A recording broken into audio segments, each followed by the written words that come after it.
телефондорго Кур'ан, жанагы звонокко Кур'ан койсок, же Аллах Тааланы эскере турган зикирлерден койсок болобу же болбойбу дептир. Бул нерсе шариатта уруксат берилбейт.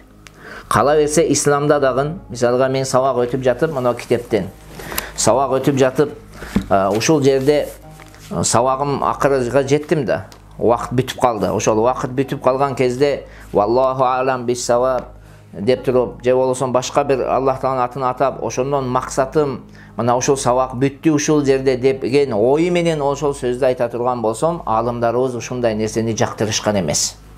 Бул жакшы нерсе эмес. Ошон үчүн Кудай Тааланын зикирлерини, Кур'анды бизге бир нерсени бир нерседен кабар берүү үчүн, бир нерсени бизге жеткирүү үчүн мындай курал катарында колдонгонубуз бул туура эмес. Биз ага сый көрсөтүшүбүз керек, урмат көрсөтүшүбүз керек. Ошондой бизге ошондой милдет. Ал эми ошол эле учурда кээ бир адамдардын телефондорунда жанагындай бир болбогон эле бир музыкалар чыгат да. Болбогон ырларды коюп алышкан жана башка нерселерди. Ал да эле шариатта уруксат берилбейт.